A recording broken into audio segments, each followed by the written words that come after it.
eu vou pegar a palavra. Bom dia a todos e a todos. Gostaria de parabenizar a organização do evento, a OAB, a AMAT, por esse tema tão relevante, que é tão importante, né, para a gente discutir hoje em dia. Trazer essas discussões aqui são de imensa importância, principalmente nesse contexto político que a gente está passando. Mostra a união da academia, da OAB, dos tribunais, e só temos a progredir. Nós combinamos aqui de mudar um pouco a ordem. Eu vou passar a primeira palavra para o professor Gustavo Gautier, que é doutor em Direito e Ciências Sociais pela Faculdade de Direito da Universidade da República, no Uruguai, professor de pós-graduação em Direito do Trabalho Aplicado, na Universidade de Montevidéu, e professor convidado da Faculdade de Direito da CLAI, em Punta del Este.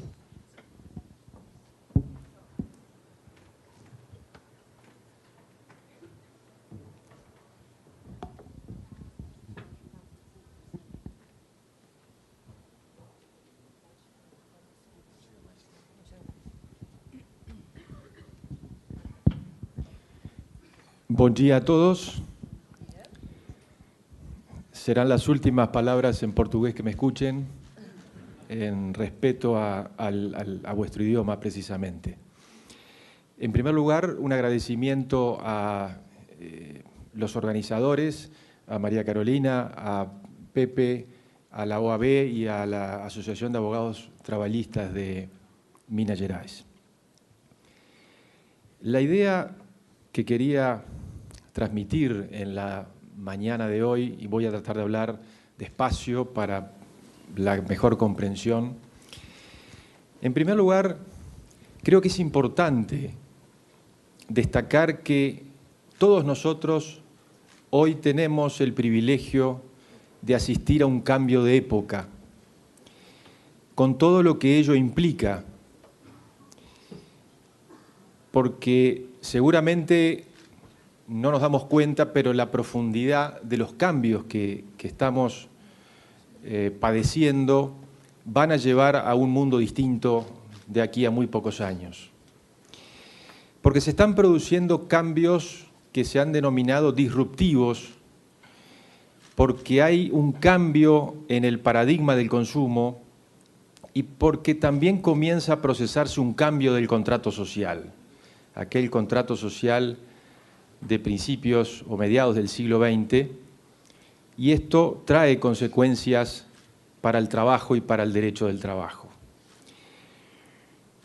Este término de disrupción es un término nuevo, relativamente nuevo, comienza a manejarse recién en 1997 y implica que los nuevos negocios, las nuevas tecnologías vienen a romper o a dejar prácticamente sin sentido la forma de organizarse o la forma de trabajar de muchas empresas y de muchos trabajadores. Y esto realmente es dramático y afecta al campo económico, al modelo de negocios, a la propia tecnología, y de esto es lo que tenemos que ocuparnos y preocuparnos.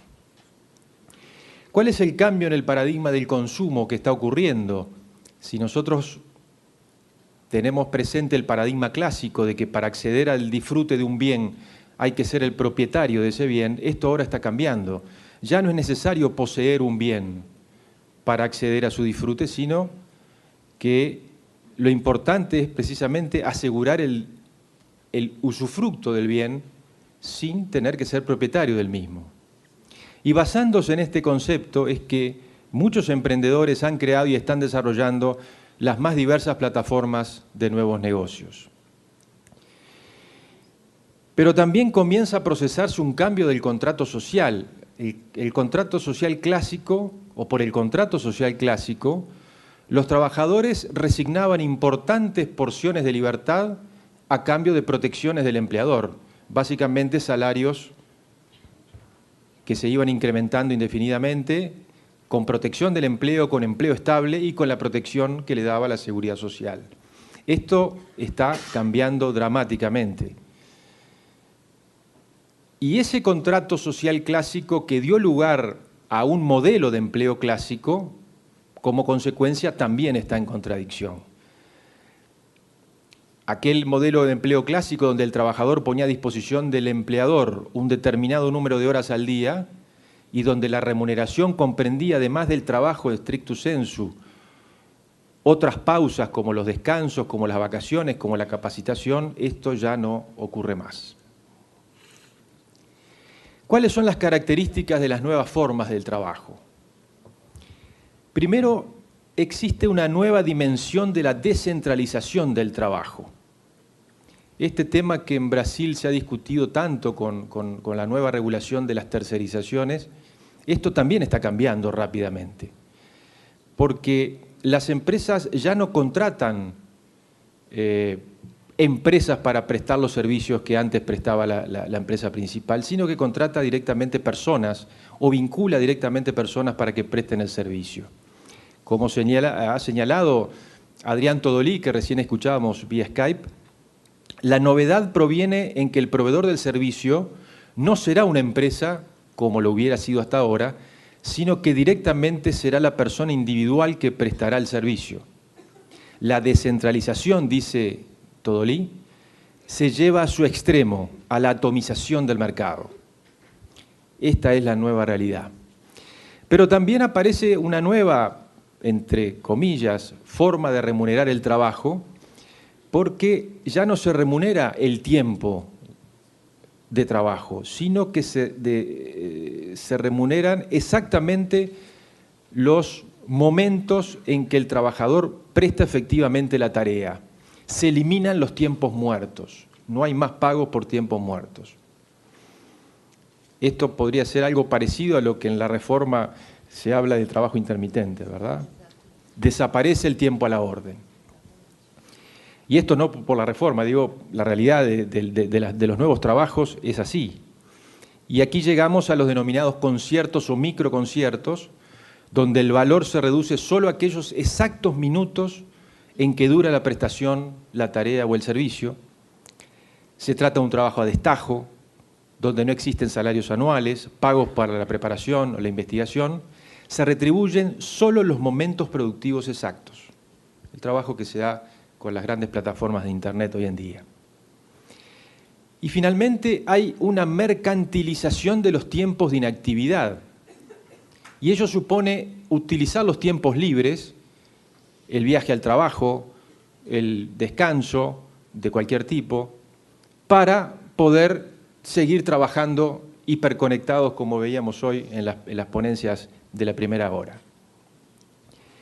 Se rentabilizan los tiempos de descanso, pero también algunos activos, por ejemplo, el coche, la habitación, la casa, hasta las pertenencias más menores. Y esta es una realidad también que nos está golpeando cada vez más. Ahora bien, todo esto de lo que estamos hablando, ¿es la realidad o es algo pasajero que se va a ordenar o se va a organizar con el correr del tiempo? Aquí yo me permito traer una opinión de la OIT en el resumen ejecutivo del 2015, donde dice: el empleo de modelo estándar, o sea, el empleo de modelo tradicional basado en el contrato social clásico, es cada vez menos representativo del mundo del trabajo, ya que menos de 1 de cada 4 trabajadores está empleado hoy en condiciones que corresponden a ese modelo. O sea que hay un 75% de la fuerza de trabajo mundial que hoy está fuera del empleo, del empleo clásico. Parte en los nuevos trabajos, parte en la informalidad, pero en todo caso fuera del modelo tradicional. ¿Cuáles son los desafíos para el derecho? ¿Cuáles son los desafíos que le plantean estas nuevas formas de trabajar al derecho? Y acá no estoy hablando exclusivamente del derecho del trabajo, porque estas nuevas formas impactan en todas las ramas del derecho. El derecho fiscal, el derecho comercial, el derecho informático, el derecho público, el derecho constitucional, todo está en cuestión. El primer desafío es aplicar las normas viejas a los nuevos fenómenos. ¿Hasta dónde podemos aplicar el derecho que conocimos y que estudiamos en facultad a los nuevos fenómenos? Aquí, en en las primeras de cambio nos encontramos con desajustes tan importantes que en muchos casos se tornan inaplicables las normas vigentes a las nuevas realidades. El segundo desafío es que tenemos que hacer una relectura del ordenamiento jurídico vigente a la luz de esta nueva realidad, a efectos de determinar en qué medida las normas amparan o resultan aplicables a la actividad de las empresas de la denominada economía compartida. Este es un ejercicio que hay que hacer, es un desafío que tenemos por delante. Y finalmente, determinar si las peculiaridades del nuevo modelo no hacen que sea necesario pensar en una regulación nueva y específica para esta realidad. Es un poco lo que se ha venido comentando, lo planteaba Amado ayer, lo planteaba Adrián hoy. ¿Y cuál es el desafío para el derecho del trabajo específicamente? Aquí no se trata de si protegemos o no protegemos. El objetivo del derecho del trabajo es la protección de la persona que trabaja. Eso está fuera de discusión y va a seguir fuera de discusión. El tema es cómo proteger al trabajo humano involucrado en este nuevo modelo. Porque las nuevas empresas proponen modelos de negocios, o los nuevos negocios, que si bien siguen utilizando trabajo humano, esto es indiscutible, no lo hacen a través de la relación de empleo clásica, sino obteniendo el concurso de prestadores de servicios independientes. Esta es la nueva onda, la nueva moda, por decirlo de alguna manera. Y entonces la pregunta que está sobrevolando siempre es, ¿estas personas que prestan servicios en el nuevo modelo son en realidad contratistas independientes o particulares autónomos, como los denominan estas empresas? ¿O son en realidad empleados de las mismas o trabajadores, para no utilizar el término empleo, trabajadores para estas empresas? Y seguimos en términos de desafío porque las preguntas siguen, algunas de las cuales ya las plantearon algunos de los expositores que me precedieron.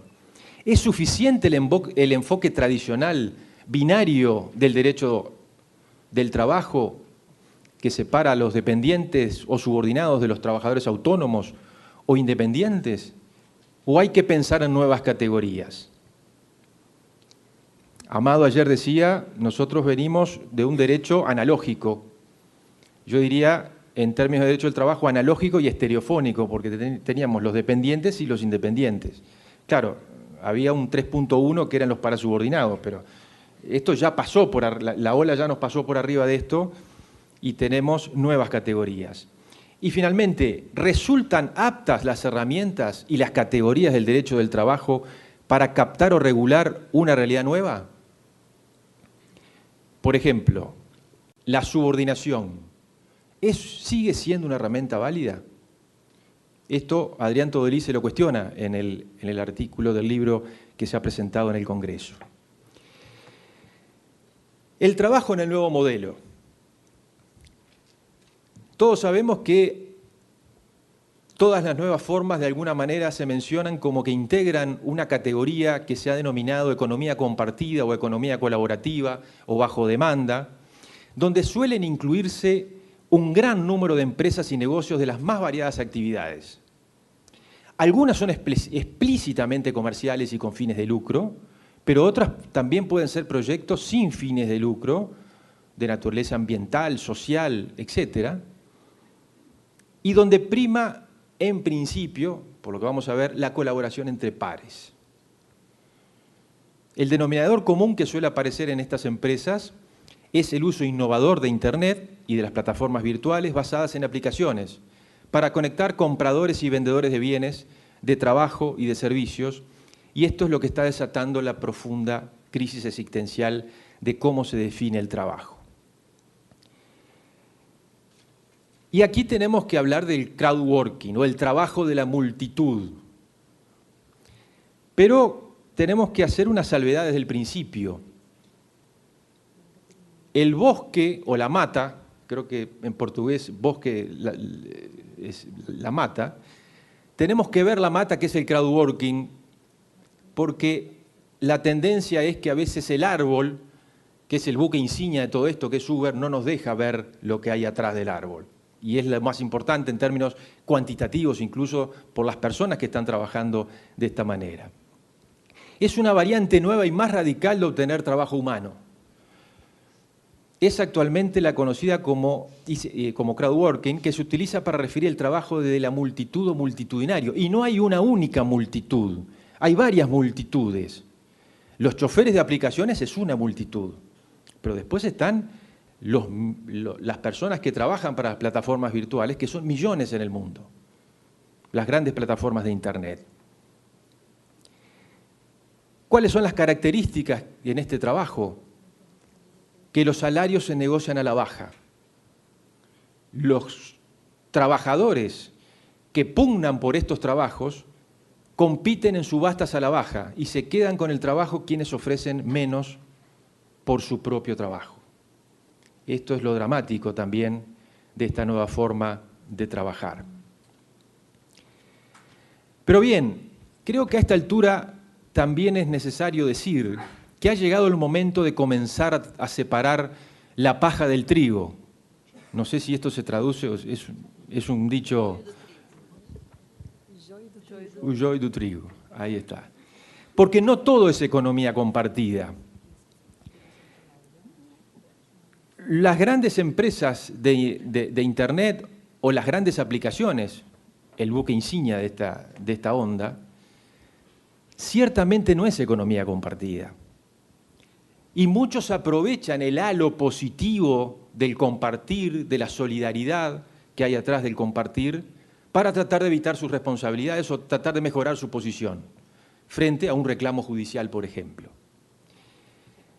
A mí me parece que cuando la fuente del lucro del intermediario o de la plataforma proviene del ofertante o del demandante del servicio, estamos fuera de la economía colaborativa.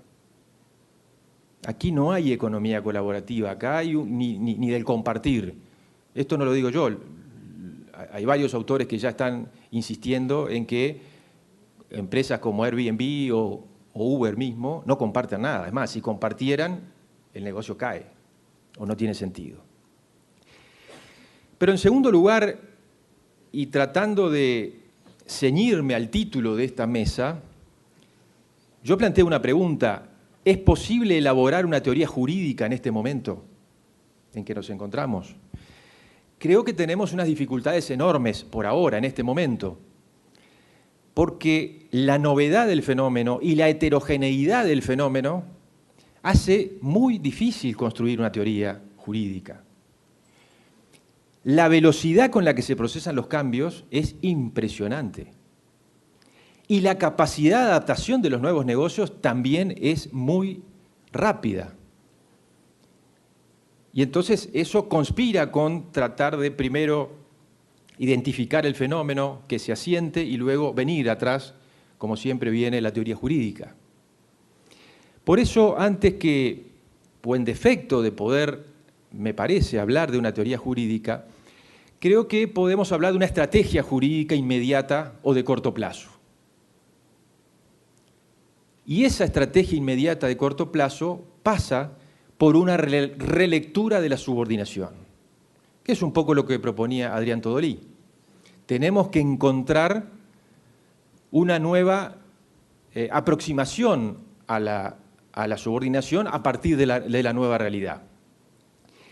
Y en este caso cobra especial importancia el principio de la primacía de la realidad, que sigue siendo un criterio, una herramienta básica para tratar de aproximarnos a este fenómeno y tratar de extender la protección a los trabajadores en el nuevo modelo. Principio de primacía de la realidad que, a partir de Pla Rodríguez, significa que cuando hay una discordancia entre lo que surge de los documentos y la realidad, debe darse preeminencia a la realidad. Pero también hay otros principios, no específicamente del derecho del trabajo, y sí del derecho informático, que pueden tener utilidad en esta materia. Y me refiero al principio de equivalencia funcional y al principio de inalterabilidad del derecho preexistente, por los cuales cuando aparece un nuevo negocio, un nuevo modelo, una nueva empresa que no encaja exactamente en las regulaciones existentes, se le da prioridad al servicio final que se termina prestando y las normas que se aplican son las del servicio final tradicional, podríamos decir. En tercer lugar, es necesario desentrañar el poder de dirección oculto en las reglas de comportamiento, recomendaciones prefijadas por la plataforma. Hay que profundizar en este sentido, porque aquí tenemos nuevas formas del poder de dirección que aparecen disimuladas como consejos o sugerencias, y cuando vamos a la realidad nos damos cuenta que hay consecuencias terribles, porque no respetar un consejo puede implicar quedar sin trabajo. Y también considerar las nuevas formas en que se manifiesta el poder de control de la actividad del trabajador. Hay nuevas formas mucho más sofisticadas, mucho más invasivas del poder de control como consecuencia de las tecnologías. Y por supuesto hay que hacer una relectura de los otros indicios clásicos de subordinación y también de los indicios clásicos de independencia. También Adrián Todolí se refería a esto. ¿Y a qué me refiero cuando digo replantearnos o profundizar en las formas del poder de control? Yo aquí quiero traer a colación una cita de Marcio Toledo en una sentencia que todos ustedes conocen, porque Marcio Toledo hace una caracterización o una profundización en este punto cuando dice: en la era de la eficiencia cibernética es preciso entender que el poder del empleador también se manifiesta por la programación en sistemas, algoritmos y redes. Un control de nuevo tipo, un control algorítmico, con base a plataformas y espacios virtuales, constituye una realidad establecida por esa innovadora forma de organización del trabajo humano. Un control que admite la posibilidad de terminar una relación de empleo sin la intervención humana. Estos son los aspectos que tenemos que profundizar inmediatamente en el corto plazo para tratar de contemplar o de traer a la protección del derecho del trabajo a estos nuevos negocios. Pero bien, yo no le apuesto todos los boletos a las formas clásicas tampoco. Yo creo que tenemos que pensar en el mediano plazo, en una estrategia jurídica de mediano plazo. Porque, como todos sabemos, la jurisprudencia incipiente es muy oscilante. De hecho, la primera sentencia en Brasil que condena a Uber por una relación de empleo, la semana pasada fue revocada en segunda instancia. Y nada nos asegura que en el día de mañana la jurisprudencia de Marcio Toledo prospere en los tribunales de alzada. Entonces, creo que en el mediano plazo tenemos que pensar en reglas específicas para esta nueva realidad. Cada día se torna más evidente la insuficiencia del enfoque tradicional de este binario, trabajo dependiente, trabajo independiente, y de la propia subordinación incluso, para abarcar las nuevas realidades que distan bastante del empleo tradicional. Por más empeño y lectura laboralista que se pueda efectuar de los nuevos fenómenos, siempre habrá un factor que se escape y que sirva como argumento para sostener que no se trata de trabajo protegible. Por ejemplo, el argumento que desarrolla la sentencia de la 9ª turma del Tribunal Regional Tercero sobre la falta de personalidad, o que no es una relación personalísima la que tiene el chofer con Uber. Y aquí tenemos que ser humildes también en la argumentación y tenemos que reconocer que tenemos puntos débiles en el derecho del trabajo, porque este argumento pega en la línea de flotación del contrato de trabajo, como también pega en la línea de flotación el hecho de que el trabajador es el que resuelve cuándo y cuánto trabajar. Y estos son aspectos que también los laboralistas tenemos que trabajar. El desafío que enfrenta el derecho del trabajo, entonces, pasa por redefinir el alcance de la protección. Y cuando hablamos de redefinir el alcance, estamos hablando de a quiénes y cómo proteger. ¿Hasta dónde va a ir el brazo o la muralla del derecho del trabajo? ¿Dónde vamos a poner el límite? La tendencia inexorable que uno puede vislumbrar en este momento es que tenemos que ir a la protección del trabajo lato sensu, más allá incluso de la subordinación, más allá de la relación de empleo. No podemos seguir dependiendo del trabajo subordinado o el trabajo bajo la relación de empleo. Tenemos que pensar en una protección del trabajo humano sin más. Pero finalmente, porque ya me quedan 2 minutos, también hay que tener presente una estrategia para el mediano y largo plazo en la nueva era de Internet, que no es algo que va a venir dentro de unos años, es algo que está comenzando a ocurrir en este momento. Y en este sentido, tenemos que plantearnos que no es posible imaginar que las reglas del derecho sigan siendo como las conocemos hoy. Las constituciones, las leyes escritas, las consolidaciones, los códigos. Los derechos nacionales irán perdiendo cada vez más capacidad de regular fenómenos esencialmente globales. El derecho del futuro será necesariamente y en gran parte un conjunto de reglas globales aplicables coercitivamente por organismos también globales, ni siquiera estrictamente gubernamentales.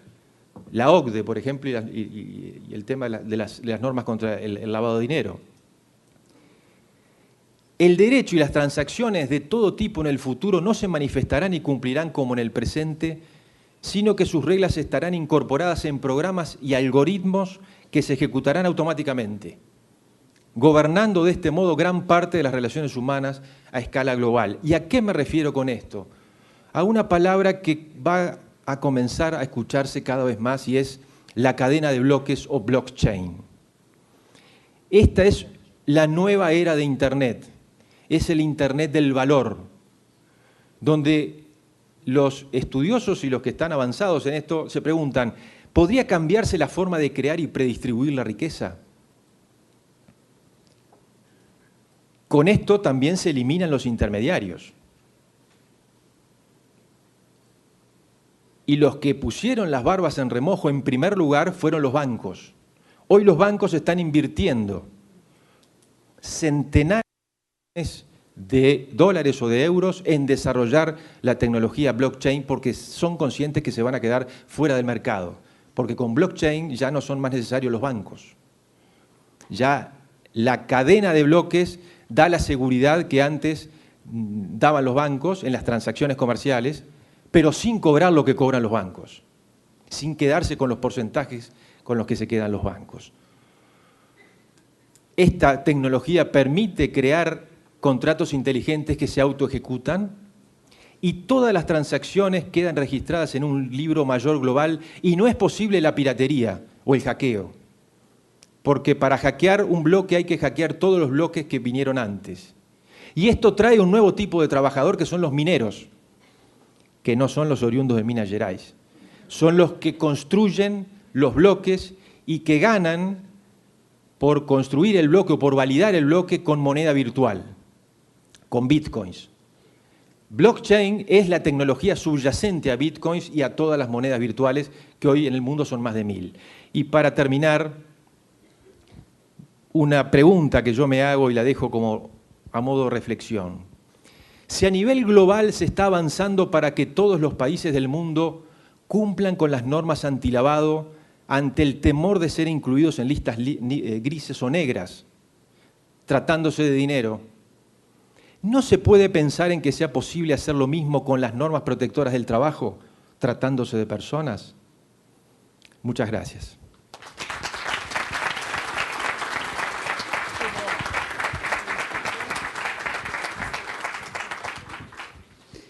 Gostaria de parabenizar e agradecer mais uma vez o professor Gustavo Gautier, que é um profundo conhecedor do direito do trabalho brasileiro, dos problemas políticos que enfrentamos, e é quase um mineiro, né? Segunda vez que ele está aqui em Belo Horizonte esse mês. Esse mês. Aqui é um presente do evento. E gostaria de comentar 3 pontos importantes que o senhor colocou aqui. a respeito dessa... O Zygmunt Bauman, no livro mais recente dele, Estado de Crise, ele fala que o problema do mundo contemporâneo é que os governos têm poderes locais e os problemas são globais. Então, existe uma total impossibilidade de se resolver os problemas tais quais os governos se apresentam, a organização que está. Portanto, o que ele falou sobre o trabalho e sobre a pessoa que trabalha é muito importante para que a gente possa refletir sobre o direito de trabalho que a gente quer. Porque o direito de trabalho, quando ele se preocupa apenas com o emprego, ele está se apresentando muito regional, quando o problema é global. O direito de trabalho ele deveria se ocupar de todas aquelas pessoas que trabalham e que dependem do seu trabalho para sobreviver. O que acontece é que o sistema capitalista está mercantilizando, para além do tempo de descanso e dos ativos particulares das pessoas, ele está mercantilizando a própria pessoa. Então, a gente tem realmente que pensar, repensar o direito do trabalho. Acredito que a economia colaborativa ela vem até como um ponto de resistência a esse sistema, né, com a ideia de que não necessariamente alguém tem que lucrar ou que eu tenho que ter para usufruir. Eu acredito que a economia colaborativa ela é um ponto de resistência ao sistema capitalista selvagem. O problema é que esse próprio sistema já percebeu na economia colaborativa um muro de Berlim, então ele tenta se apropriar desses próprios conceitos através desse sharewashing, né, dessa lavagem. Muito obrigada. Gostaria de passar agora a palavra para o professor José Eduardo Rezende Chaves Júnior, nosso querido Pepe, professor adjunto do IEC, PUC Minas, doutor em Direitos Fundamentais pela Universidade Carlos II de Madrid, desembargador do TRT.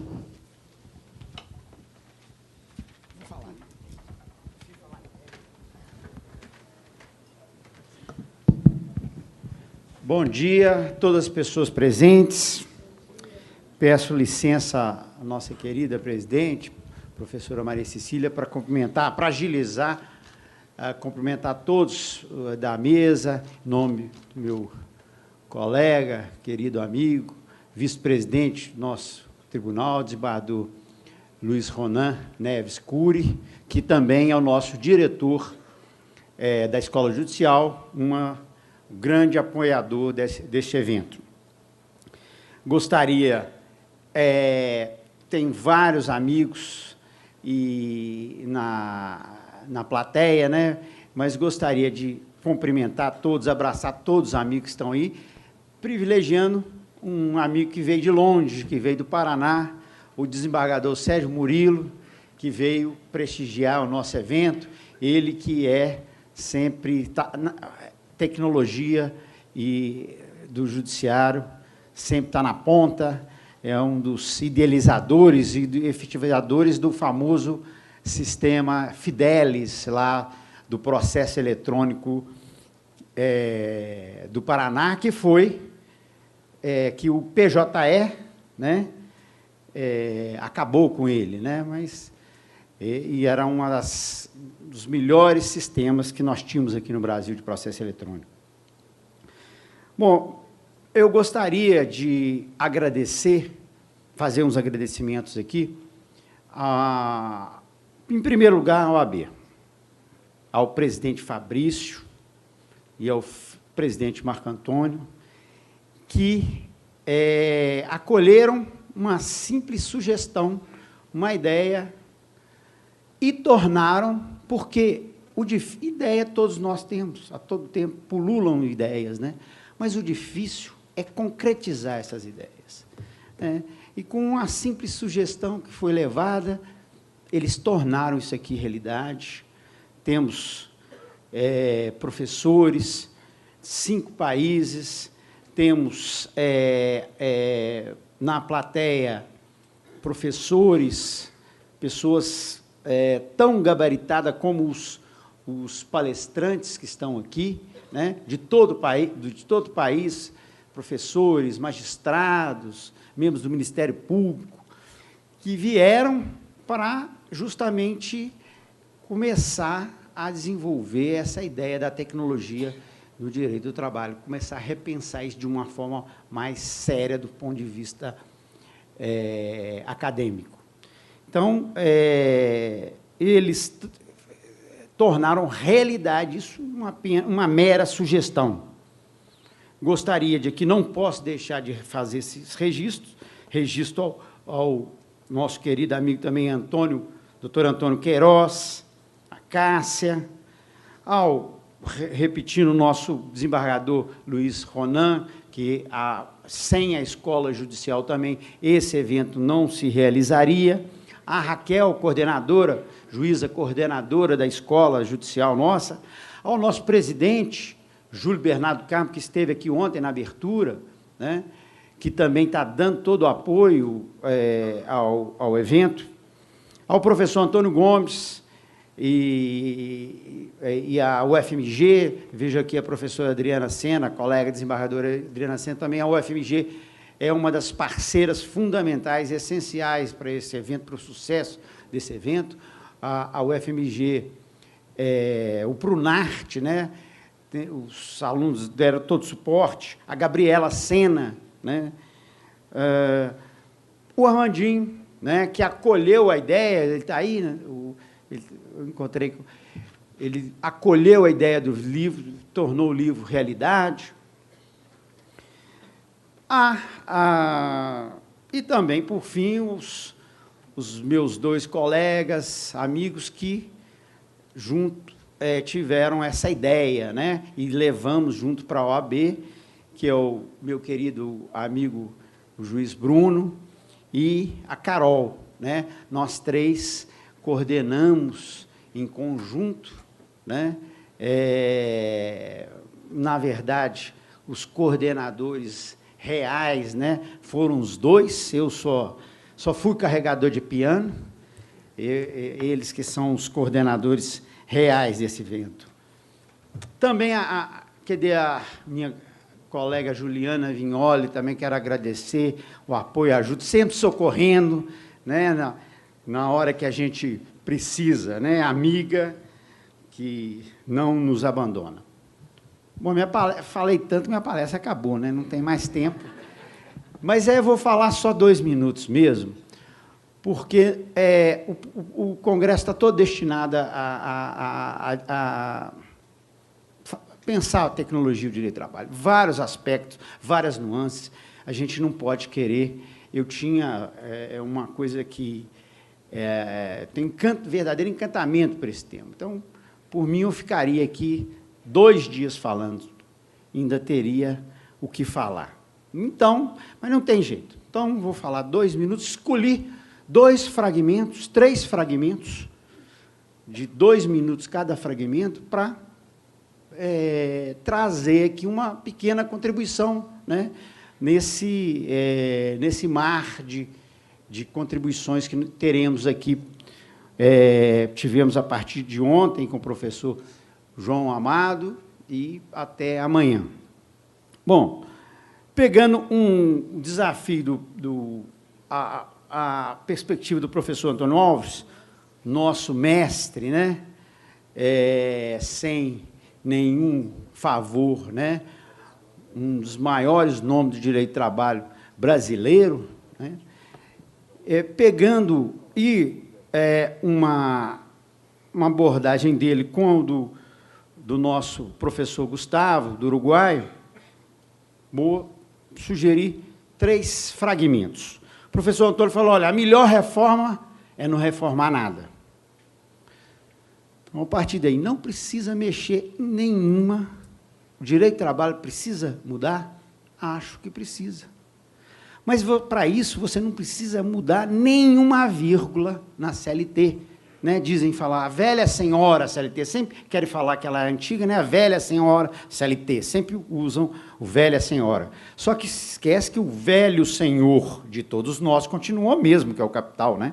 Então, enquanto existir o velho senhor, a velha senhora tem que existir, a proteção. Né? Mas vamos pensar o que a gente pode fazer de contribuições para desenvolver a doutrina trabalhista, sem mexer com a dogmática, sem mudar uma vírgula no CLT. É possível aprofundar, né? A ciência, ela é contínua, algo em desenvolvimento. Não vamos dizer que a doutrina do trabalhista está pronta e acabada, não precisa mexer. Não, lógico que não. A ciência está em permanente evolução. Então, vamos escolher aqui 3 pontozinhos para a gente avançar na teoria jurídica. O primeiro é uma distinção que o próprio Gustavo já fez aqui, que já existem vários estudos consistentes, que é a distinção entre economia do compartilhamento, mera economia do compartilhamento, e uma economia colaborativa, ou alguns chamam de consumo colaborativo. Então, de um lado, a economia do compartilhamento tecnológico, e, de outro lado, a economia ou consumo colaborativo. São duas coisas que se misturam na realidade, mas, de um ponto de vista científico, a gente tem que ser capaz de separar para tratar de uma forma doutrinariamente mais consistente. Tem um trabalho interessante de um professor norte-americano, o Trevor Schultz, da New School de Nova York, que ele está trabalhando com o conceito de cooperativismo de plataforma. E ele faz essa distinção. E ele elenca já 10 princípios para distinguir o que é economia de compartilhamento tecnológico. Uma coisa é tecnologia, capitalismo tradicional, por meio eletrônico, né? Que a gente apelidou de capitalismo hipster, que não se confunde com hipster. Hipster é um novo hippie, né? Um neo-hippie. E o hipster vem de hype, de moda, de onda, né? De inovação. Esse capitalismo que tem que existir, mas não se confunde com o consumo colaborativo. Então, primeira coisa. Quando se trata de economia colaborativa, você enfoca pelo lado da economia solidária. São outros conceitos, né? E a relação de trabalho que se dá nesse âmbito é diferente. É um trabalho solidário, cooperativo, em que o trabalhador ele vai auferir os ganhos daquele trabalho. Ele não aliena o que ele trabalha. Agora, numa mera economia de compartilhamento tecnológico, ele trabalha num capitalismo tradicional apenas high-tech, né? Um capitalismo compartilhado, um capitalismo que, de certa forma, busca se legitimar, como diz o professor Gustavo, na ideia que tem essa imagem boa que tem a economia colaborativa, né? Então, esse professor americano, ele traça 10 princípios, mas vamos aqui marcar só uns 3 ou 4 importantes, só para a gente entender se é alguma coisa, se é economia colaborativa ou não. Primeira coisa, o fair pay, ou seja, o pagamento justo. Há pagamento justo ou não pelo trabalho? Vamos ver se o pagamento é justo ou não. Segunda coisa, se as regras do negócio são estabelecidas pelos próprios colaboradores, cooperadores, prestadores de trabalho, ou essas regras são heteroimpostas, são impostas por outro, às vezes até por um algoritmo, né? Então, para ser economia colaborativa, tem que ser regras, não pode ser heterônomas, são autônomas, são os próprios colaboradores, prestadores, que estabelecem todas as regras do negócio, normas de conduta. Terceira, uma questão do Big Data, dos megadados. Para ser economia colaborativa também, você tem que saber o que acontece com os dados dos usuários e dos prestadores de serviço. Nós temos que ter transparência com esses dados. A gente usa algumas plataformas aí, e você não sabe o que esses dados têm, quais dados você tem, o que são feitos com esses dados. Não há transparência em relação com esses dados. Então, tem que ter transparência com relação dos dados toda vez que houver transferência desses dados para alguém, uma cessão desses dados para alguém, um uso desses dados, tem que ser feito de forma transparente. Todos aqueles que têm dados ali têm que saber que está sendo usado de alguma forma. E se não tiver isso, transparência no armazenamento dos dados, não é economia colaborativa. Bom, então, vou deixar esse conceito, essa distinção que a gente vai precisar fazer agora no direito do trabalho entre economia colaborativa e economia do compartilhamento. Isso, de certa forma, a gente fazia no direito, já faz no direito do trabalho, entre a cooperativa e a fraude operativa, vamos dizer assim, né? Só que de uma outra forma. Bom, o segundo conceito que eu acho interessante aqui para a gente mudar um pouco e evoluir a doutrina trabalhista, é um conceito que a gente vai buscar num filósofo holandês, que é de origem portuguesa, professora Tereza e professor João Amado. Eu estive, inclusive, agora numa pequena aldeia, no Alentejo, onde a família do Spinoza originou. Eu estive lá, fiquei emocionado, né, porque eu estou estudando Spinoza, estou lendo Spinoza, inclusive, jantei lá, né, nessa pequena aldeia. O melhor jantar de Portugal que eu tive foi lá, numa pequena aldeia. O Spinoza é um conceito que vem do Spinoza, que é de multidão. E que outro dia, a convite da professora Maria Cecília, eu falei num congresso da PUC sobre direito e trabalho, a professora Maria Cecília me sugeriu os multidões. Eu acho que, inclusive, é mais adequado. O conceito do Spinoza é no singular, mas no conceito atual, como disse, inclusive, o professor Gustavo, é multidões, né? São multidões, não é uma só, não. É o conceito de multiplicidade. No direito do trabalho tradicional, a gente trabalha com o conceito de categoria homogênea profissional. Esse conceito também está indo para o espaço. A categoria profissional agora, homogênea, foi para o espaço. Agora é a multidão que produz e que trabalha. Eu peguei um Uber uma vez, eu perguntei, o que o senhor faz? Eu sou engenheiro. Sou engenheiro, estou aguardando, esperando, enquanto eu não estou desempregado, estou trabalhando aqui, sou engenheiro.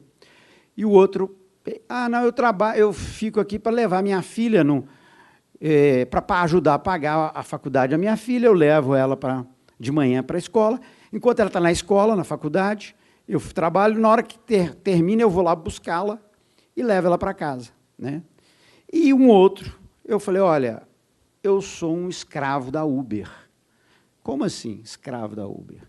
Olha, eu trabalho 14, 12 horas por dia, de 6 a 7 dias por semana. Mas por quê?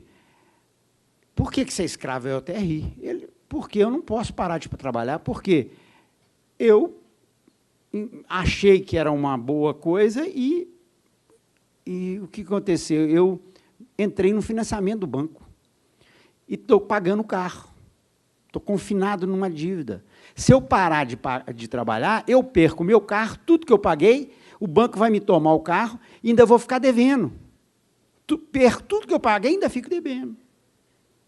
Eu falei, olha, o direito tradicional tinha um nomezinho para isso, que chamava truck system. É um neo-truck system, que é escravidão por dívida, né? Então, é uma multidão que não tem perfil bem. Nós temos um engenheiro, temos um que diz que é escravo, tem um outro que é um pai de família que só para ajudar ali, para pagar a faculdade. Então, não tem mais categoria profissional homogênea. Quer dizer, isso é uma tendência, né? É uma tendência, não é o que predomina, né? É uma tendência. Então, o conceito de multidão ele tem que ser explorado no direito do trabalho e aprofundado doutrinariamente. E o último conceito, eu falei que ia trabalhar três conceitos. O primeiro, então, que é a distinção entre economia e compartilhamento, economia colaborativa. O segundo, o conceito de multidão no direito do trabalho, a multidão trabalhadora, produtora, tem que ser desenvolvido. E um terceiro conceito, que também foi tocado aqui por todos, acho que praticamente todos os palestrantes tocaram de alguma forma sobre isso, que é o conceito de subordinação, né? Vamos preservar? Então, vamos preservar. Talvez, é um conceito solidificado na doutrina, que já foi bem assimilado, mas nós precisamos fazer um upgrade nesse conceito, né? Ou podemos trocar, abandonar, mas se a gente continuar com esse conceito de subordinação, a gente não pode mais pensar na subordinação como ela foi concebida para o Fordismo, né, que Foucault chamaria de uma sociedade disciplinar, para uma outra sociedade que nós estamos vivendo agora no século XXI, que Deleuze, que é um filósofo visionário, né, que já no final dos anos 90, ele escreveu, que ele chamou, saímos da sociedade da disciplinar, estamos em transição para a sociedade do controle, né? A disciplina ela é individual, individualizada, marcada, horas bem marcadas de trabalho, e você quer disciplinar o corpo do trabalhador. O controle, você não tem mais essa preocupação com horas. Você controla não o indivíduo, mas se você controla a multidão. Por que não havia controle da multidão? Porque não tinha tecnologia para isso. Hoje tem. Hoje, os aplicativos têm tecnologia para controlar a multidão. Então, não é necessário mais tanta disciplina fordista, e que a gente estudou o direito do trabalho clássico dessa subordinação. E é interessante, todos nós sabemos que a subordinação não precisa mudar uma linha na CLT, porque subordinação não existe na CLT. É um conceito puramente doutrinário. Ou seja, ela apareceu agora, primeira vez em 2011, esse conceito de subordinação na CLT, justamente com a alteração do artigo 6º, que fala do trabalho remoto. Aí que incluir pela primeira vez na dogmática brasileira o conceito de subordinação, que não existia. Né, Barberino? Quando a gente escreveu aquele artigo da subordinação estrutural reticular, não existia, não estava dogmatizado. Nós escrevemos em 2007, né? E foi só em 2011 que apareceu o conceito de subordinação na CLT. Então, a gente pode trabalhar hoje, abandonar essa concepção disciplinar da subordinação e começar a construir o conceito de subordinação. Buenos días, es un honor estar aquí hoy con ustedes para impartir esta conferencia.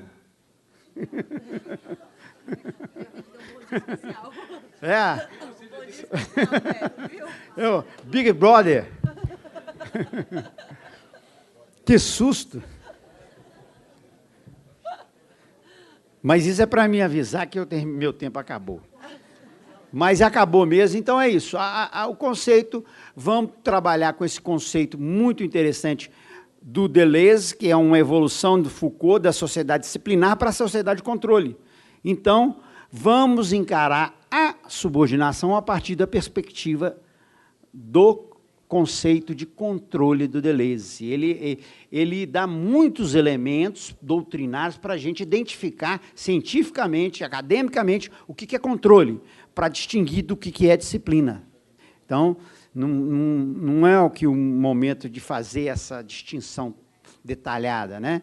Que é só apresentar essas três vertentes, né, para três fragmentos, para apresentar que tem muita coisa para ser construída na doutrina do direito do trabalho. Agora, como diz o professor Antônio Alves, a melhor reforma é não reformar nada. Muito obrigado.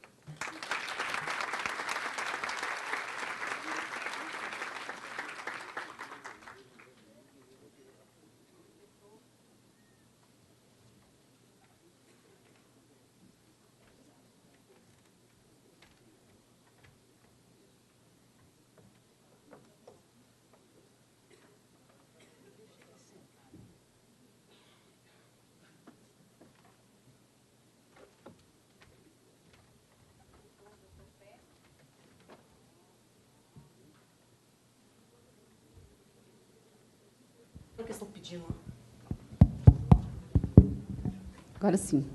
Tecnologia, né? Mais uma vez, o professor Dr. Pepe, se ele me permite, sempre com um pensamento de vanguarda, né? E trouxe aqui um aspecto importante, que não há que se falar em reforma trabalhista. A reforma que tem que ser feita, neste momento, é a tributária. Né? Querem nos confundir, achando que o custo e o que inviabiliza tudo é o trabalhador, quando, na verdade, é o sistema tributário. E a gente, realmente, para avançar em termos de direito do trabalho, nós não precisamos. A nossa Constituição Federal, no nosso artigo 7º, ela é clara e evidente em dizer que a proteção é ao trabalhador. Né? E, quando o senhor falava dessa questão de repensar a subordinação, eu me lembro muito bem de um artigo que o senhor tem, muito bom, que fala, né, dos clássicos e retoma a ideia de alienidade. Né? Então, de repente, você não abandonou essa ideia, né? Porque ela é fantástica. Quando a gente falar que, na verdade, a gente está falando de um trabalho de uma pessoa humana que é por conta alheia. Os frutos não ficam com ela. Ela depende de outrem para conseguir trabalhar e sobreviver. Então, acho que está nas nossas mãos, né, professores, advogados, juízes, promotores, nós, operadores do direito, fazermos a reforma que avance o direito do trabalho, mas que não mexa nas suas bases. Muito obrigada, professor. Passo agora a palavra ao Dr. Murilo Carvalho Sampaio Oliveira, juiz do trabalho na Bahia e professor adjunto da UFBA, especialista e mestre em Direito pela UFBA, doutor em Direito pelo UFPR, membro do Instituto Baiano de Direito do Trabalho, IBDT. Obrigado. Bom dia a todos. Para mim é uma honra poder ter escrito junto com o Pepe e com o Barberindo um texto que tenta recuperar o conceito de alienidade, de dependência, de subordinação e poder, além de ter escrito, apresentar para vocês. A parte que me cabe nessa breve apresentação, e aí eu peço desculpas por apresentar ideias sem poder desenvolvê-las em razão do tempo, é fazer uma alternativa à subordinação jurídica. A parte que me cabe aqui é dizer assim, existem outras possibilidades além da subordinação jurídica. Tentar apresentar, no caso do direito brasileiro, tentar desenvolver e trabalhar que o conceito previsto na lei, sob dependência, é uma cláusula geral que permite uma série de critérios a fim de se identificar, no caso concreto, o que é dependência, sendo a subordinação jurídica tradicional apenas um dos critérios possíveis. Então, por isso que eu também concordo com o Pepe quando fala que, nesse particular, não é necessário reforma trabalhista, pois o nosso legislador optou por um conceito aberto que permite a sua aplicação conforme a variação temporal ou dos processos históricos.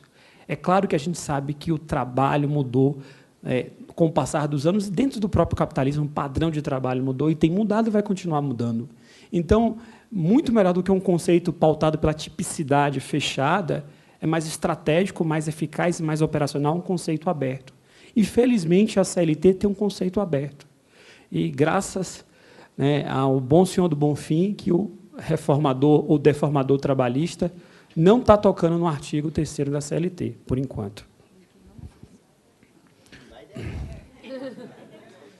Pois então, voltando a isso, fazendo essa ênfase, como o Pepe já falou, o artigo 3º da CLT fala em dependência. Então, a subordinação jurídica, vocês bem sabem disso, foi, segundo os manuais, as doutrinas, o critério que ganhou a batalha teórica, ganhou da dependência econômica, ganhou da subordinação técnica, dependência técnica, pois era um critério, pasmem, juridicamente puro, como se o direito sozinho conseguisse explicar e ter categorias para toda a realidade, sobretudo a realidade do mundo do trabalho. Mas o que prevaleceu e prevalece na maioria dos manuais de hoje é que a subordinação jurídica é o critério principal, preponderante, vencedor da batalha acadêmica com a dependência econômica e outros. Por quê? Porque ele é jurídico. Ele é o melhor porque ele é jurídico, porque ele é juridicamente puro, algo como uma reminiscência de uma teoria pura do direito, né?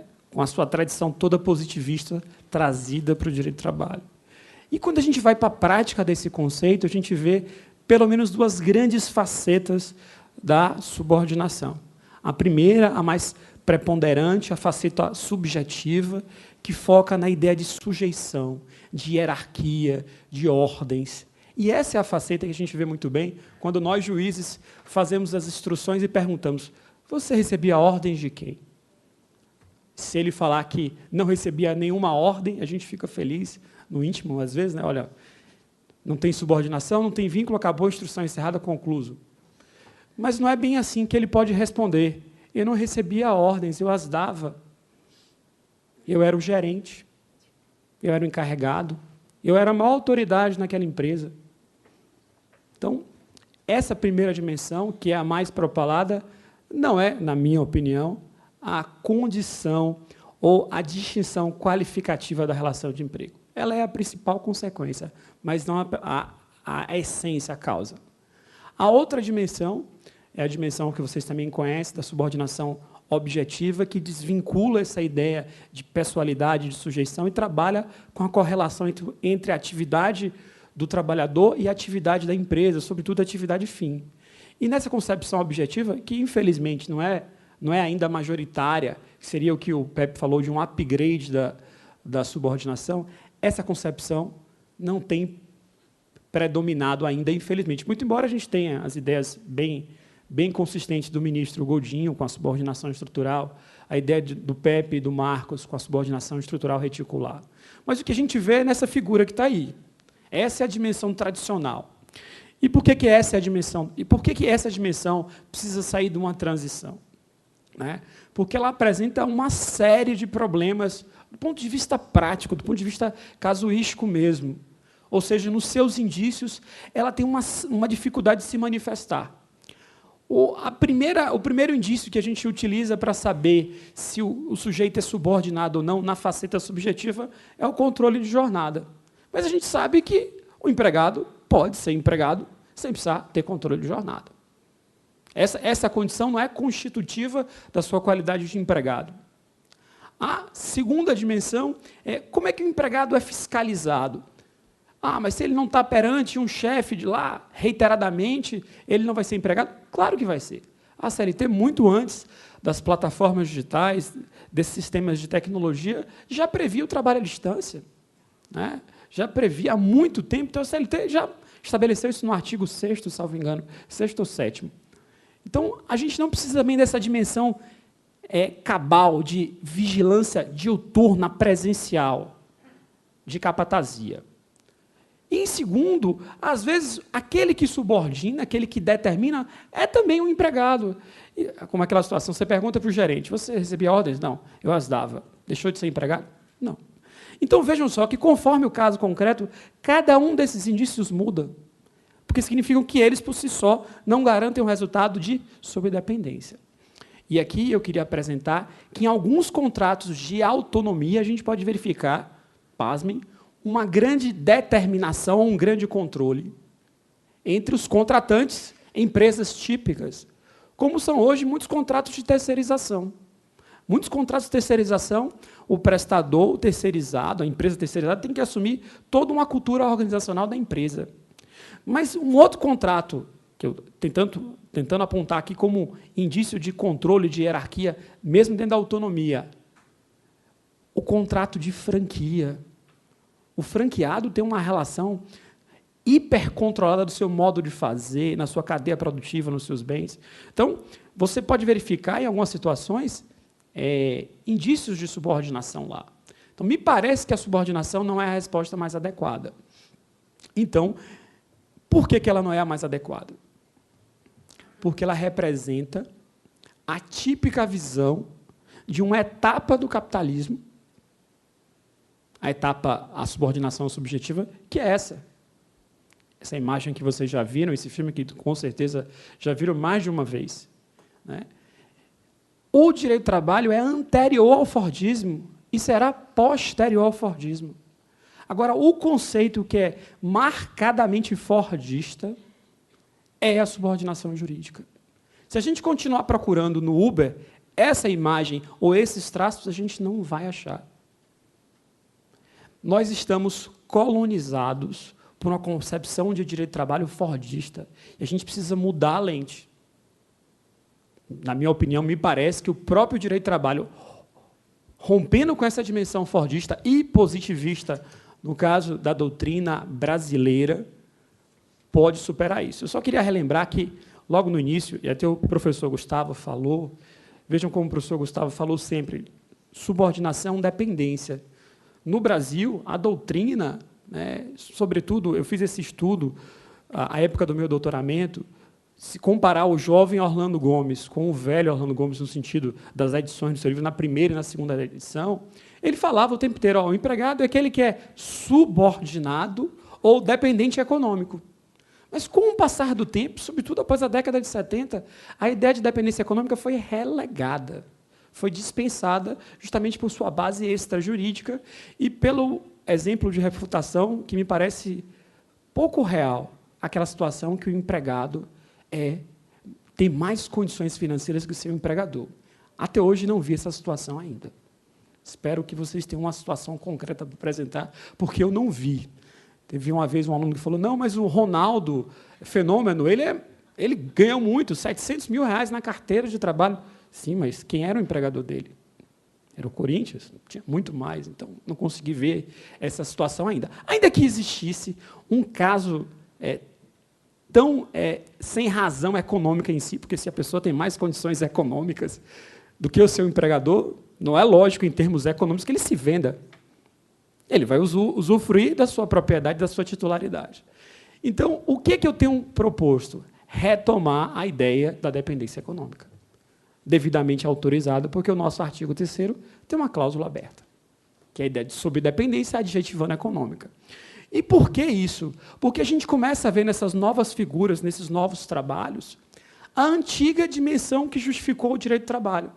Trabalhadores com hiperexploração que precisam de proteção, mas que você não vai conseguir encaixar, a não ser que se faça um upgrade, a ideia tradicional de subordinação jurídica. Então, às vezes, se o presente caminha para a precarização no passado, me parece que também é legítimo e é razoável voltar a buscar critérios que no passado foram sustentáveis. E eu acredito bastante na ideia da dependência econômica. Podem observar que, no horizonte estrangeiro, na Itália, com a parasubordinação, na Alemanha, com quase empregado, na figura espanhola do trabalhador autônomo e independente, né? Quer dizer, autônomo dependente, o que você tem, novamente, é uma situação de a desigualdade econômica tem justificado a busca por uma proteção. Então, por que é econômica? Então, por que não só dependência? Para marcar o debate do fundamento principal do contrato de trabalho. A gente discute, e a gente discute pouco isso na doutrina, que é o direito de propriedade. O modo de trabalhar, se vai ser hipercontrolado, controlado relativamente, controlado por algoritmo, sinceramente, não é tão importante. O importante é o resultado e a apropriação desse trabalho. Se o direito do trabalho, do ponto de vista econômico e da economia política, é uma relação entre proprietários e não proprietários, o sujeito ele é dependente antes do contrato de trabalho. E não quando ele assina o contrato. Aliás, assinar o contrato, aceitar as condições contratuais, para o próprio direito do trabalho de hoje, antes da deformação, não é tão relevante. Por quê? Porque a gente presume que a vontade, em casos de alteração em impédios, ela é viciada. Porque a vontade e até a ideia de contratualidade não é tão significativa. Porque se essa pessoa só tem o trabalho para vender, ela vai ter que se vender de algum jeito. Para um que pague mais ou que pague menos, vai ter que continuar se vendendo. Então, o que eu queria enfatizar que, quando a gente fala dependência econômica, a gente está tentando fazer uma tradução do trabalho por conta alheia, professor, justamente isso, no sistema brasileiro, para mostrar que quem é o trabalhador? Aquele que não tem propriedade. Quem é o empregador? Aquele que tem propriedade e, sobretudo, apropria-se do resultado do trabalho.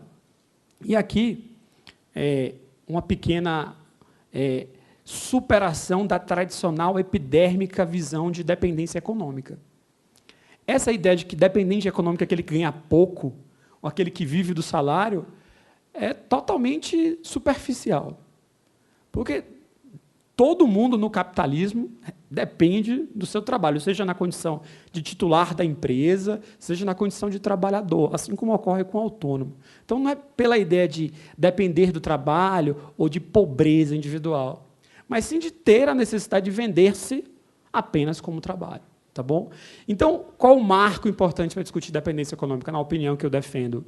É a ideia de falta de propriedade suficiente para organizar uma empresa. Né?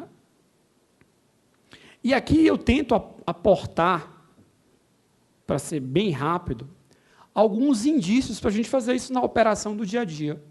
Né? Até alguns indícios para a gente tentar, nos casos concretos, visualizar qual das três teorias é adequada, porque as três são defensáveis, porque eu volto a enfatizar. A CLT, felizmente, tem uma cláusula aberta sobre o que é empregado, que é a expressão subdependência. Tudo bem que a subordinação subjetiva, hierárquica, tradicional, colonizou essa... Mas é nesse momento de inadequação dessa subordinação, nessas novas formas, que a gente precisa resgatar os outros critérios. Então, na subordinação subjetiva, qual é a principal dimensão? Indiciária, receber ordens, comando técnico, receber punição, horário fiscalizado. Na dimensão que Pepe e Barberino defendem, é correlação entre seu trabalho e atividade fim, a definição do modo e do resultado do trabalho por conta, né, do tomador dos serviços, e uma coisa muito interessante, que é labor em atividades coordenadas, mas não preponderantes, numa chamada rede empresarial. E essa ideia de rede empresarial, de atividades não preponderantes, é muito útil no Brasil para discutir o enquadramento sindical. Sobretudo agora, onde se diz, não sei se procede ainda, que tudo pode ser terceirizado. Né? Então, rediscutir modelos de representação sindical com esse critério, que é um critério que transcende essa individualidade, ficou bem interessante e mais útil. E a ideia que eu estou tentando, não defender porque não há tempo, mas de só fazer a propaganda, é dizer o seguinte: dependência econômica pode ser visualizada em quê? Naquela situação que o sujeito fornece apenas trabalho, um indício. Na situação da exclusividade, um indício. Vejam só, não são indícios estanques. Mas, sobretudo, no indício do fato do trabalhador não fixar o preço do seu trabalho. Eu aprendi, há muito tempo atrás, quando morava no interior da Bahia, com meu avô, estava numa feira, ele perguntava assim, eu perguntei para ele, meu avô, por que ele botou esse preço tão caro numa fruta qualquer? Meu avô falou, o preço quem bota é o dono. Me parece que o indício, definir o preço do seu trabalho, é um indício muito relevante para a caracterização de quem é o dono daquela atividade. Se o Uber, e aqui tentando dar um pitaco, fosse só colocar pessoas em contato, ele não devia interferir no preço. Tal como não faz o Airbnb. Uber, mais do que contactar as pessoas, Uber dita um padrão de preço que significa um padrão de remuneração. Sem contar a possibilidade de se ver ali, sim, subordinação telemática por algoritmo. Tá certo? Mas, para não cansar vocês, eu vou terminar com uma poesia, né, uma poesia de um outro baiano, que é o Rodolfo Pamplona, uma poesia muito interessante. É um pouquinho longa, mas eu acho que dá tempo. Né? Claro. Se chama A Desestruturação Produtiva. Ele fez lá na Espanha, em 2008, mas ainda é muito útil. Começa assim. Eu não sei mais quem é meu chefe. Eu não sei mais quem é meu patrão. Recebo as ordens de todos os lados, mas não sei quem me dar o pão. Já fui parte da organização, o orgulho da minha seção, mas a tal reengenharia alterou a filosofia. Falam de flexibilização, em um mundo globalizado, só que deixaram todos na mão, sem olhar para o lado. Realmente, tudo na China é produzido mais barato. Vendem aqui mesmo, na esquina, sem se ater a um simples fato, que o que nos leva a ser feliz é ter uma vida normal e não ser aprendiz de doping social. Todo o sistema mudou. Não faz sentido mais falar em nação. Graças a isso, virei consumidor, não sou mais povo nem cidadão. A mídia nos transformou em público, que pagou e quer o serviço. Não se fala mais em direito, nem se pensa em compromisso. A era do emprego já passou. O que se quer é flexi-segurança, em que consumido é o que sou e o que o Estado que cuide dos que não têm esperança. Por que subordinação e não dependência? Quem disse que necessidade é indecência? Por que cada um cuidar do seu e nada mais? E depois é o Estado que exclui os marginais.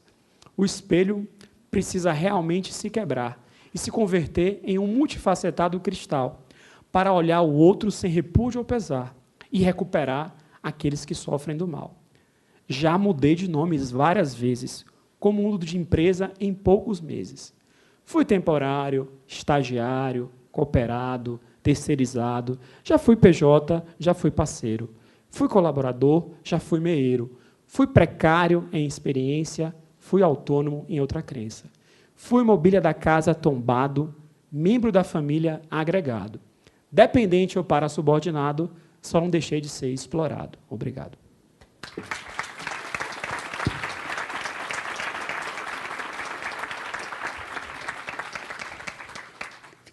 Ciudad Real, né? Uma quente cidade da Castilla-La Mancha. Professor, parabéns. Eu acho que essa ideia de dependência econômica, ela retoma uma ideia que a gente vem trabalhando há algum tempo sobre o trabalho enquanto necessidade. O trabalho ele já saiu da esfera da liberdade. Nós devemos até mesmo procurar no direito consumerista essa inspiração, porque ninguém discute que o consumidor é vulnerável. Porque desde aquele que consome água, luz, até aquele que consome a Ferrari, todos entendem que são vulneráveis. Mas no trabalho, não. No trabalho, ainda se discute, se questiona se ele é ou não dependente. Quando, na verdade, aquele que trabalha porque não tem os meios de produção, ele não é livre. Ele trabalha porque necessita. Então, eu acho que é indispensável a gente realmente retomar essa ideia de dependência econômica. Aqui o brinde do evento. Parabéns. Muito obrigada.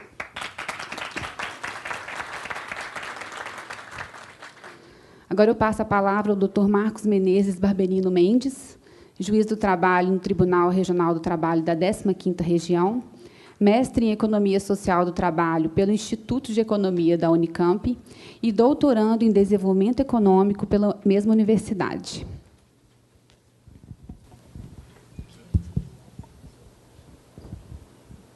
Boa tarde a todos. Não saiam que eu vou servir amendoim.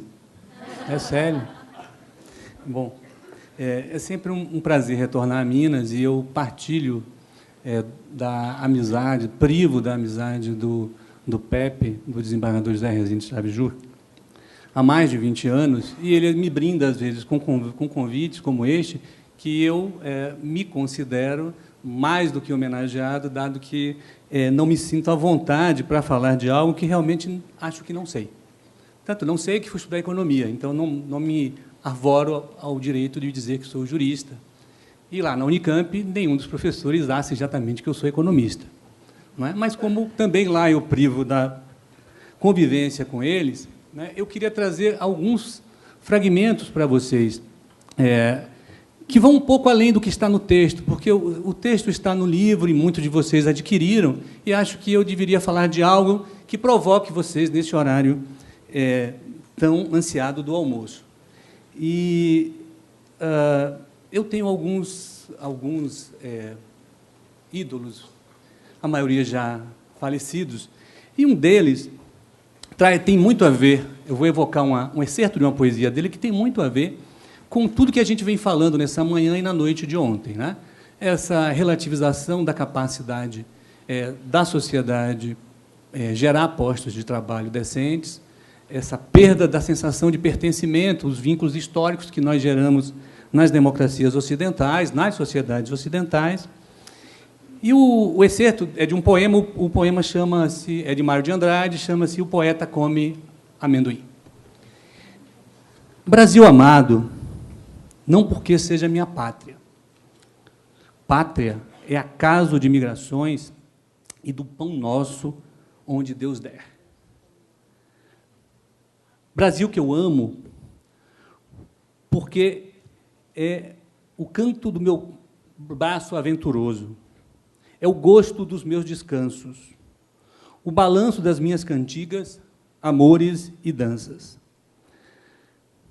Brasil que eu amo, porque é a minha expressão muito engraçada, porque é o meu sentimento pachorrento, porque é o meu jeito de ganhar dinheiro, de comer e de dormir. Eu queria fazer esse introito com o Mário de Andrade, porque no capitalismo, na trajetória do capitalismo, o Brasil tem uma função sempre muito moderna, não é? Nós servimos como uma grande força de riqueza do mercantilismo, moderna do ponto de vista das relações de trabalho, não é? Nós não criamos, mas usamos com bastante vigor a superexploração do trabalho, para quem gosta de Marx, não é? A ideia de mais-valia absoluta durante o período colonial e mesmo durante o período imperial. E o Brasil é também, do ponto de vista geográfico, quase o fim do mundo. É muito incomum para quem viaja pela Argentina encontrar placas. Você está perto do fim do mundo. Não é? Nós somos realmente uma coisa muito deslocada no Ocidente. Não é? Antropologicamente, nós não somos ocidentais. Não é? A gente tenta ser geograficamente, somos, mas a trajetória da nação brasileira é uma trajetória sempre misturada. Não sei se vocês sabem, mas no mercado negro, o passaporte dos brasileiros é o terceiro mais valorizado. Né? Fica atrás apenas do americano, do europeu, não é?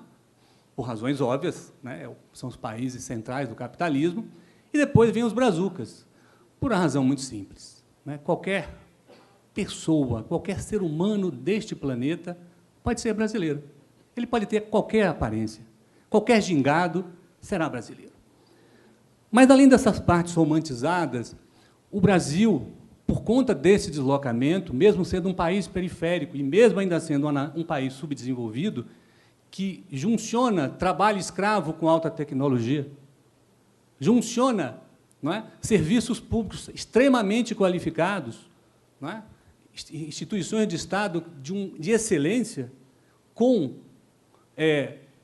burocracias do Estado completamente colonizadas e capturadas pelo capital, essa nação tão complexa reflete muito o que é o capitalismo e o trabalho no século XXI. Nós sempre fomos precários, nós sempre fomos uma massa heterogênea, nós nunca tivemos uma sociedade salarial na perspectiva europeia ou americana, ou mesmo oceânica, para olhar para a Austrália e a Nova Zelândia, mas temos coisas a fazer que nos permite caminhar nesses dois trilhos. E é isso que eu queria chamar a atenção de vocês quando a gente vem falar de novas tecnologias. Porque, não sei se vocês sabem, os brasileiros representam a segunda população mundial que mais acessa a rede mundial de computadores. E vejam só, como é que alguém tão inutilizado para o mundo e para o século XXI usa exatamente aquilo que seria um instrumento de acesso, não é, ao mundo, a parte mais avançada do capitalismo mundial? Isso é um paradoxo. É como se o brasileiro estivesse lendo cada vez mais e escrevendo cada vez pior, não é? Porque a linguagem de quem escreve na internet é uma linguagem ruim. Bem, como, então, nos posicionarmos no século XXI e no meio de uma crise como a que nós estamos vivendo, que envolve uma crise de pertencimento, uma crise de legitimidade das instituições do Estado, uma crise da democracia representativa e, principalmente, uma crise socioeconômica que é a mais grave da história do país. Não tenham dúvidas. A gente fez um seminário lá na Escola Judicial da 15ª Região com os professores da Unicamp e os dados são fortes, não é? É uma crise muito profunda que está chegando ao seu momento de estabilização no vale mais profundo e não sabemos exatamente quando vamos nos recuperar. Mas, para nos recuperar, é necessário sabermos quem somos no mundo. Então, eu queria provocar vocês com umas coisas aqui. Não é possível montarmos uma nova estratégia de desenvolvimento nacional que envolva as nossas relações com os parceiros, com os nossos irmãos, que estranhamos durante tanto tempo e que, nos últimos 30 anos, tentamos nos aproximar e criar sinergias culturais, econômicas, não é? Sem que a gente saiba exatamente que trilhos o Brasil pode percorrer. E eu vou provocar vocês, primeiro, com uma sensação distinta do que se disse aqui ao longo de várias exposições. No Brasil, os frentistas não estão sob risco. Não há nenhum risco para os frentistas no Brasil. Sabem por quê? Porque o Brasil detém a tecnologia de automação dos postos de combustível. O Brasil exporta essa tecnologia, inclusive. Mas essa tecnologia é proibida de ser usada no Brasil por uma lei de 2000. Então, se temos 500 mil frentistas no Brasil, é porque o Estado Nacional brasileiro teve a argúcia, não sei se para o bem ou para o mal, certo? Porque não são empregos exatamente muito estruturados, mas são empregos relativamente decentes, e esses empregos estão preservados por conta de uma lei nacional. Esta lei nacional proíbe a automação dos postos. E vejam só, se o Estado proíbe isto, por que o Estado não consegue fazer outras coisas? Ele consegue, desde que nós reconheçamos, primeiro, que estamos inseridos numa economia global e precisamos ter uma estratégia de inserção dos cidadãos nessa economia global, precisamos continuar rompendo aquilo que um dos meus ídolos já falecidos, Florestan Fernandes, chamava de quebrar monopólios sociais. Qualquer que seja o monopólio, é necessário continuar buscando estratégias dentro da cidadania para quebrá-los. E é possível preservar qualquer emprego? Não, não é possível. A visão de um grande economista austríaco, acho eu, Schumpeter, não é? Sobre o desenvolvimento do capitalismo é que existe sempre a inovação, que é a base da sociedade de mercado, ela vai produzir destruição. Mas essa destruição, que mata relações econômicas e jurídicas tradicionais, constrói outro leque de atividades criadoras de empregos e de oportunidades. Esta visão é um tanto quanto panglossiona se você exclui a sociedade e o Estado disso. Não é? É como a visão que Keynes tem de pleno emprego e a visão que os economistas clássicos têm de pleno emprego das funções. Veja só, mudou apenas uma palavra. Keynes cria uma estratégia que envolve a segurança social das sociedades. O pleno emprego, que envolve o pleno emprego mesmo dos trabalhadores, da força de trabalho. E o outro é o pleno emprego das funções do capital. Ou seja, até quando o capital necessita, é pleno emprego. Nesse sentido, Keynes tenta maximizar o uso da força de trabalho. Os clássicos tentam apenas contratar aqueles que são necessários para o máximo emprego do próprio capital. Isso dá uma distinção brutal em economia e em sociedade. Bem, e por que eu estou fazendo essas parolagens com o economês? Porque é necessário a gente separar aquilo que é próprio do pertencimento nacional e que, portanto, pode constituir uma estratégia nacional, regional e local de geração de postos de trabalho decentes e aquilo que não pode ser. Eu vou dar um outro exemplo que é muito caro aos mineiros. Não é? Nos anos 80, não é? Um brasileiro, o Amaral Gurgel, teve uma grande ideia. Produziu um pequeno carro chamado BR-800. Por conta da legislação tributária da época, o BR-800 ele conseguia chegar ao mercado com um preço inferior a todos os automóveis produzidos no Brasil. Ele cabia 3 pessoas com alguma boa vontade, e desde que você não subisse grandes ladeiras. Mas ele era um fenômeno de vendas. Bom, a Fiat percebeu isso, não é?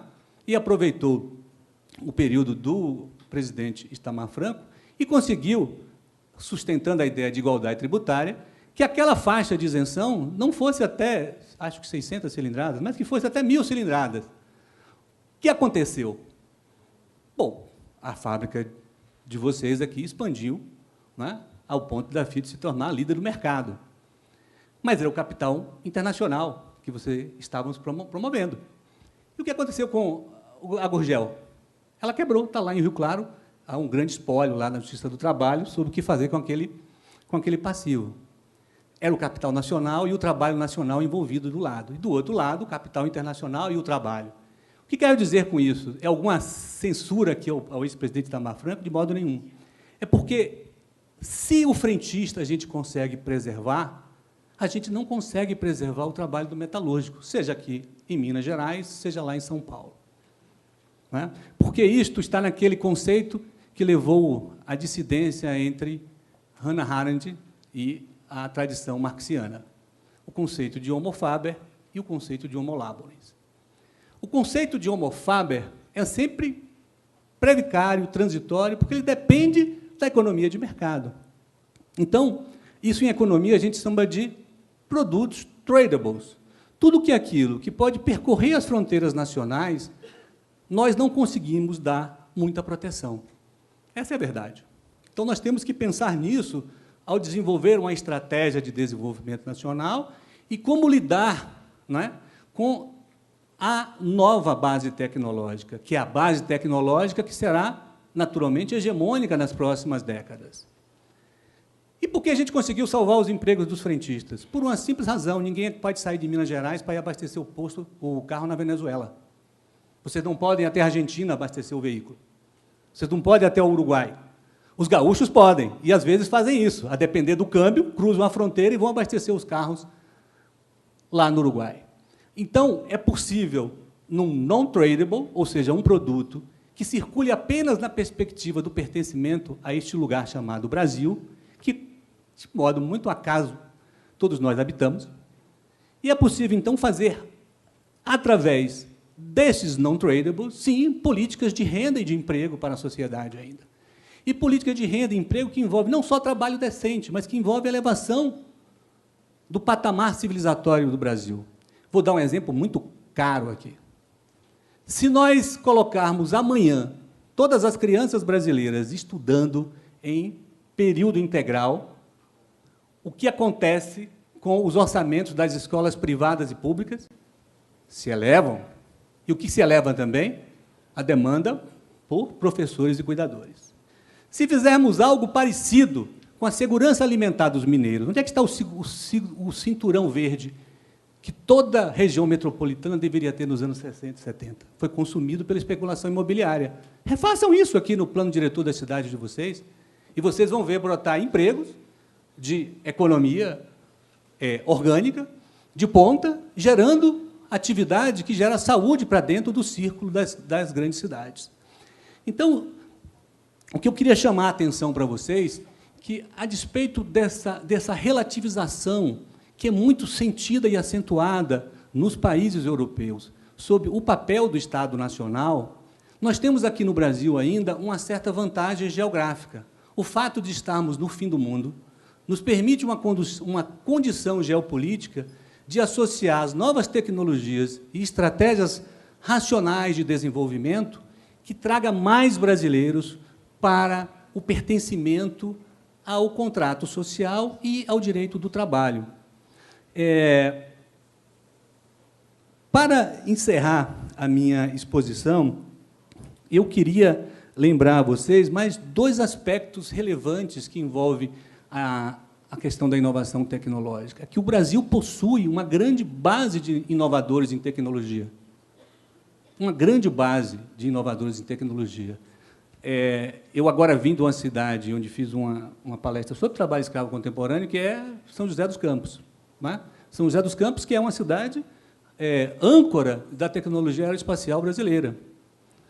Âncora de toda a tecnologia que envolve os sistemas médicos e meteorológicos do Brasil.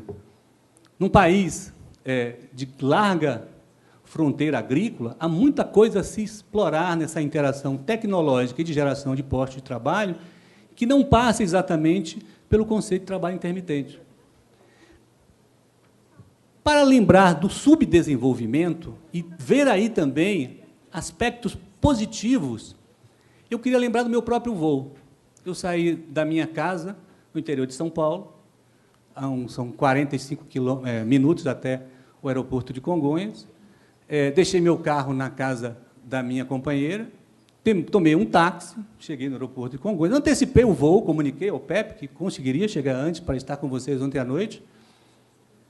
Cheguei aqui em BH, me desloquei do aeroporto, até que belo aeroporto agora, né? O aeroporto ficou realmente muito bom, e gastei 5 horas nisso. Né? São 5 horas que eu consegui fazer algum despacho, resolver alguns problemas na minha unidade judiciária e até rascunhar 2 sentenças que estão ali na mala para ver se eu consigo alguma hora para acabar. Pois bem, se tivéssemos um trem, eu sairia da Estação da Luz, chegaria no centro de Belo Horizonte, provavelmente em 2 horas e meia. Não é? Alguém teria que construir essa via férrea, alguém teria que administrar a via férrea, alguém teria que controlar o início e o término da viagem. Isso tudo gera atividade. O que quero dizer com isso? Há certas crises que são próprias dos países centrais. A Europa tem certas crises que são crises de satisfação. Nós temos crises de carências. Nós precisamos de infraestrutura. Nós precisamos de trens. E esses trens serão construídos com trabalho típico, trabalho salarial e fordista. Mas tem mais. Como é que a gente vai entrar no século XXI? Nós temos o maior patrimônio verde do mundo. E isso nós estamos consumindo com a mesma estratégia do século XIX e de parte do século XX. Estamos desmatando, destruindo riqueza, destruindo memória, destruindo recursos hídricos, certo? Mudando a temperatura interna do país. Não é? E nós podemos fazer isso de outro modo. Não sei se vocês conhecem Belém, o mercado do ver-o-peso. É uma fauna do Brasil, uma coisa impressionante. Não é? Você chega lá e conversa com aquelas senhoras que frequentemente ainda vão à floresta colher flores, colher matos, colher raízes. E elas têm a chave para tudo que vocês compram aqui no supermercado e nas farmácias.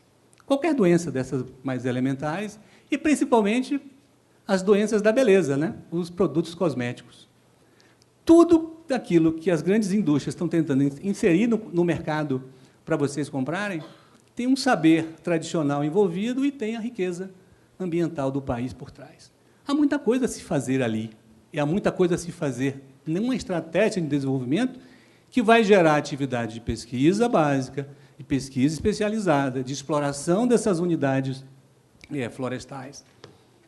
Há um outro aspecto do subdesenvolvimento que pode levar mais atividade econômica para o Brasil, e o que isso tem a ver com o direito do trabalho, que vocês devem estar se perguntando, não é isso? É porque, enquanto nós pensamos como fazer a transição para uma sociedade absolutamente tecnológica, e esta sociedade que a gente vive hoje, nós construímos as relações humanas e econômicas que dão aos brasileiros a sensação de pertencimento a esse local que, ocasionalmente, a gente habita, chamado Brasil. O direito do trabalho ele vai incidir sobre todas essas relações. Boa parte da regulação do trabalho sequer está na CLT. Não é? Quando você aprecia relações de portuários, você usa uma lei especial. Quando você aprecia as relações dos engenheiros, você usa uma lei especial. Quando você aprecia as relações que envolvem o serviço de saúde, você usa a legislação especial. Também deverá ser assim que deveremos cuidar desses aspectos que envolvem a inovação tecnológica. Me parece que, se algum marco regulatório tem que haver, além do marco civil da internet, que já é, por si, né, a lei de introdução ao direito cibernético, nós precisamos de regulações que envolvam a estratégia de inserção do Brasil sobre esse aspecto do uso da tecnologia da informação. Bem, para encerrar, né, eu não sei exatamente de onde cada um de vocês vieram, mas vocês se identificam como mineiros, a maioria aqui, com certeza.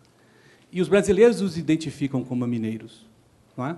Há uma forma de viver, há uma culinária, há uma forma de falar, há uma forma de retrucar que é própria dos mineiros.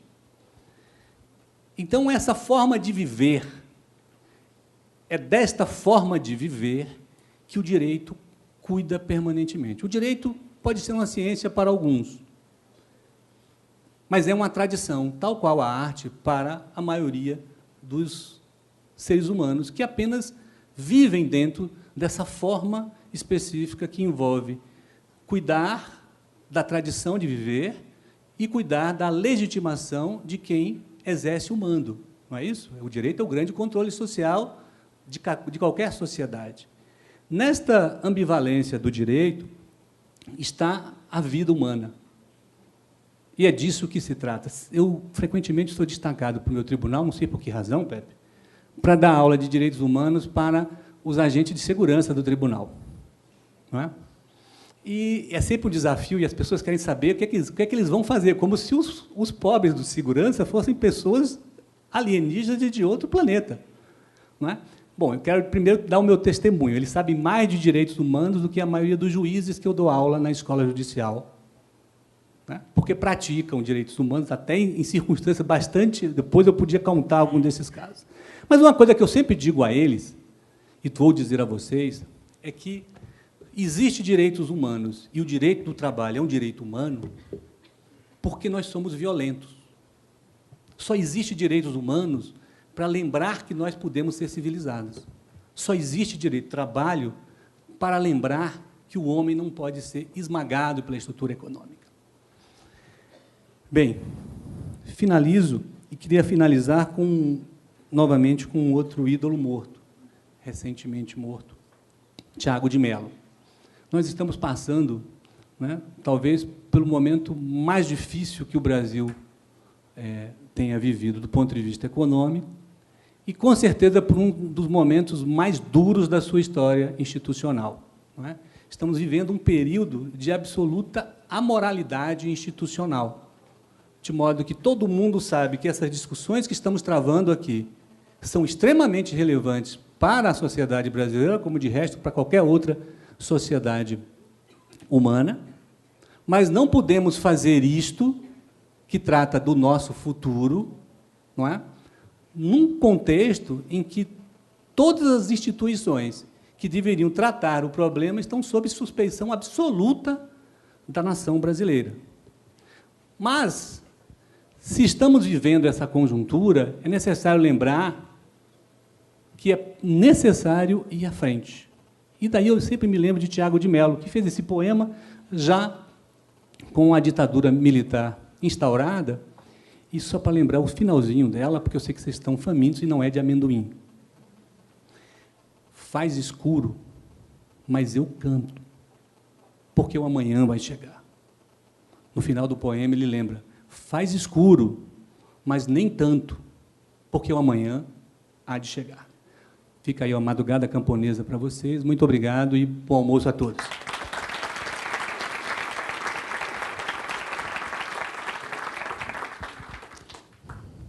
Doutor Marcos, parabéns, muito obrigada. Nos faz pensar sobre dois aspectos, o humano e o econômico, né? Sob o ponto de vista humano, nós, trabalhadores, precisamos abandonar a síndrome de patrão, que nos faz nos identificar muito mais com o nosso empregador do que com nossos pares. Nós queremos ser empregadores, nós queremos empreender, e existe um forte estímulo para isso. E perdemos o sentimento de pertencimento a uma classe. E é só esse sentimento que vai fazer com que a gente consiga ir contra, né, esses desmandos que são feitos contra o trabalhador. E, sob o aspecto econômico, nós também precisamos de abandonar esse complexo de inferioridade no Brasil, né? Tem um autor da sociologia do trabalho, da sociologia, do André Gorz, que ele fala, né, que o Brasil ele vem exportando tudo. Nós temos uma mania de privilegiar tudo que é de fora. E nós também estamos exportando a pouca ciência que se faz aqui. Os nossos cientistas, pelas condições que não são oferecidas aqui, eles saem, vão para fora do país e lá ficam, né? Não voltam. Então, além de continuarmos produzindo técnicos, quando produzimos ciências, ela vai para fora e aí nós viramos consumidores da ciência, que produzimos, né? Muito obrigada. Eu tenho alguns avisos aqui. Primeiro, eu vou passar o brinde do evento para o senhor. Muito obrigada. Quem tiver alguma dúvida, sugestão, pode enviar e-mail para trabalhotecnologia@gmail.com.